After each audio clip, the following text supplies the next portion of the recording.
From the studios, it is election yard, and it is in Virginia the morning after. So the big referendum was yesterday, April 21st, where voters in Virginia were asked to pass a constitutional amendment to allow for temporary redistricting, you might also call it gerrymandering, in which the Democrats would essentially end up with 10 out of 11 seats if the voters said yes, and that is exactly what happened. So we'll get into the results in a second. You will be able to see that it was a victory for yes. It was a narrower victory, maybe than even I thought, but a win is a win for yes. So why don't we just take a look? We'll put up on the screen right now the actual wording of the ballot question that Virginians were asked to ponder. So it says, should the Constitution of Virginia be amended to allow the General Assembly to temporarily adopt new congressional districts to restore fairness in the upcoming elections while ensuring Virginia's standard redistricting process resumes for all future redistricting after the 2030 census? So the Commonwealth of Virginia right now has an independent commission that draws its lines. That was passed by the voters some years ago, but given what's happened in Texas and North Carolina and Missouri and some other places that have been toying with redistricting in favor of the Republicans, Democrats in Virginia, after their big win in November, said, well, two can play at that game. We want to do it too. But since the voters had approved the redistricting commission, the voters would have to approve this one too, and they did. So the results that we have now, and these might not end up being the final results because you're going to have mail ballots, those absentees that are going to get counted. And as you well know, absentee ballots and mail ballots do tend to favor Democratic causes. So the Democratic cause here would be obviously most tied to yes. So that final margin of votes might tick up just a little bit more. So you see yes, 51.45% of the vote, no, 48.55%. So a margin of 2.9 points. And then we look at the map. So this is another example of the old adage that land does not vote, because you do see a lot of red here. A lot of counties did vote no, but it was those green counties right there, just the ones to the eastern part of the state primarily, that were the reason that yes ended up winning. So we're going to dig in to a few of these regions right now. So first, let's look at the Hampton Roads area.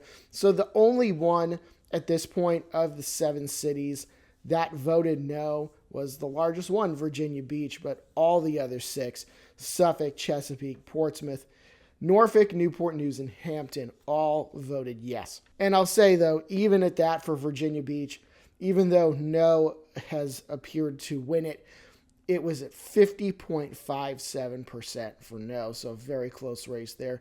As it also was in Chesapeake. Chesapeake voted yes, 50.7%.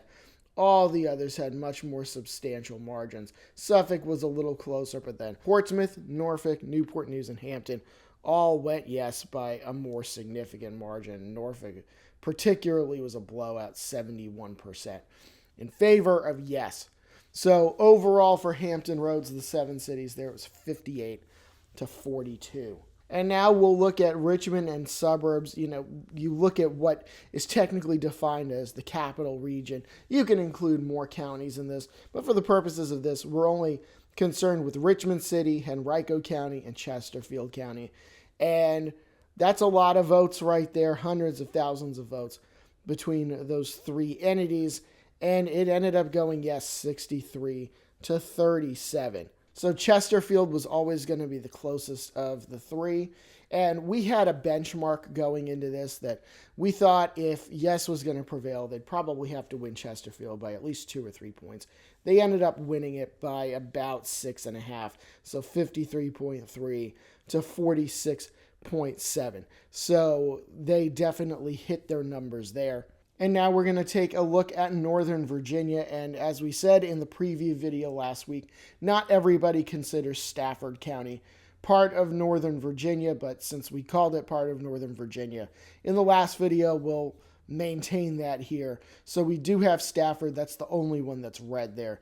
Everything else on that map to its north is green. So it voted yes. So even with Stafford narrowly voting no, it was still 67-33 in Northern Virginia, and no was ahead most of the night. But that was also because Fairfax County was the last to start reporting any real results. So once the Fairfax numbers started to come in, it became clear that yes was going to win.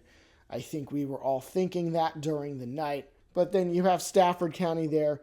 No did prevail there, but only by about a point, 50.5 to 49.5. But then as you move further north, for example, Prince William, we figured that the yes side had to win it somewhere in the teens, maybe 14 points, maybe 15 points.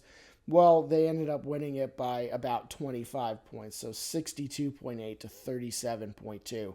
So that was our first tell that perhaps yes was going to pull it out. And then Fairfax County, not the city, Fairfax County, because there's an independent city, Fairfax, and then there's Fairfax County, in which almost 400,000 people voted.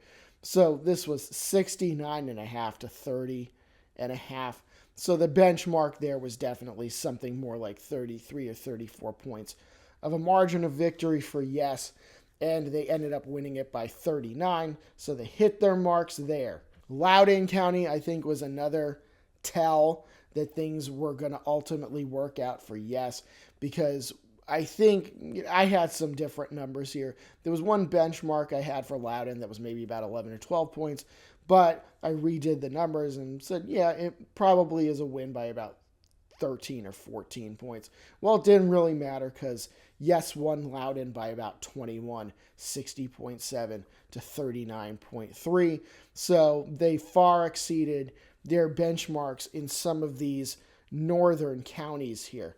But now we don't light it up here too, but southwestern Virginia and a lot of these red counties that we'll put back up on the screen here, a lot of them ended up seeing some pretty sizable swings from Winsome Earl Sears in the governor's race in 2025 to no in 2026. The problem is it just wasn't enough. And a lot of these counties, especially in southwestern Virginia, any 10-point swing, for example, would just be easily wiped out by the green counties in northern Virginia. So they needed bigger swings to counteract that because the vote held up for the most part for yes for ostensibly the Democrats in northern Virginia. So while they did get those swings in red counties, they just weren't enough at the end of the day. Like, for example, Tazewell County out in western Virginia went 87.7% for no.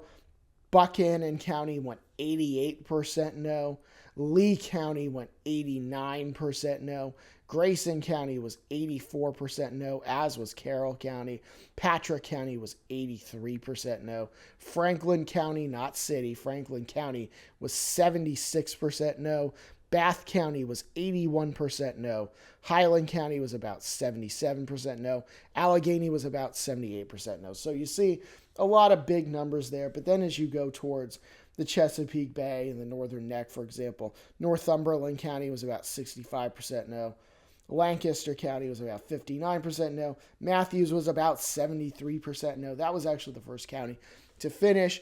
And that was the first one where you would say, well, actually, no is hitting their benchmark. The only problem with that was that yes was exceeding their benchmarks in the big counties and in Northern Virginia. So it ended up not mattering. So what does it all mean? I think at this point we have established what it means. Democrats are redrawing the map for Virginia in this election cycle. There will be, you would figure, 10 Democrats going to Congress from Virginia after the 2026 election. So among the Republicans who are going to most likely go down to defeat, Rob Whitman, the current representative for the 1st District, and Jen Kiggins of the 2nd District from Virginia Beach. I think it's very unlikely they will make it through this. There are others as well. There's only going to probably be one Republican district left, and it's in those areas of the southwestern part of the state that we already showed you. But, of course, we need to point out, and it's very important to point this out, that this is not a done deal yet. There is still a state Supreme Court case that is pending. So what happened was, after Virginia's legislature, the General Assembly, after they said we're going to have a referendum in April, Republicans went out to Tazewell County in the western part of the state, and they challenged it, and the judge there said, yeah, we're going to pause the referendum. Then that got overturned. And then they did it again in Tazewell County. And then Tazewell said, yes, we are stopping this referendum. It was appealed to the state Supreme Court. The state Supreme Court said, we will decide on the merits of the case, but we're not going to do it before the referendum. So we're going to allow the referendum to happen. So now if the referendum had failed, this would be a moot point.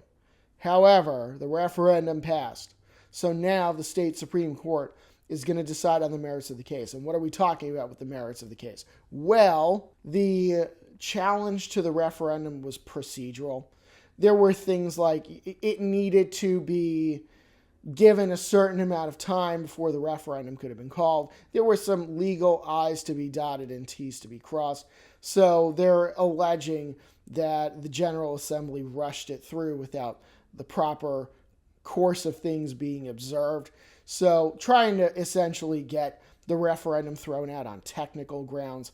So we'll see what the Supreme Court says. I would tend to think that the Supreme Court will probably allow this to stand, because I think if you have a referendum where 3 million people, over 3 million people in Virginia voted, they made their decision, and then the Supreme Court throws it out on a technicality, I think there would be a Democratic uproar, and that's a small d, Democratic uproar.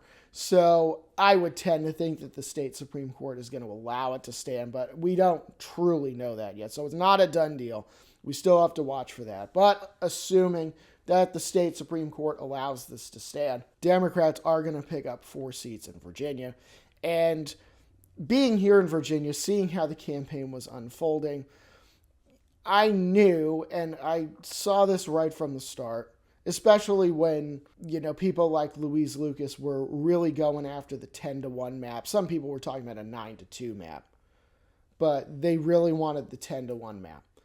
I knew it was going to be a harder sell. There were definitely people that voted for Abigail Spanberger who were perhaps more moderate, who would say, I don't think I'm comfortable with this, so I'm not going to vote for it. So for those people, it was always going to be a hard sell. But at the end of the day, Virginia still blew enough of a state that you could lose a lot of those votes and still win the day, and that you could agitate enough rural voters in places like Tazewell County that voted 88% no and still get this thing passed at the end of the day. So for Democrats, it was a bit of a gamble to try to get this one through. And towards the end, the no side really started coming on with the ads, and you would see the signs everywhere, and the mailers would be coming in pretty much every day, sometimes multiple a day. So they really tried to get their vote out. But ultimately, places like Northern Virginia and Hampton Roads and the Richmond area were just too favorable to the yes side for no to have a chance of succeeding. And Virginia, as of now, it looks like will have new maps thanks to the voters. And for more on elections, Election Yard, like and subscribe. Follow us on social media. We'll see you soon.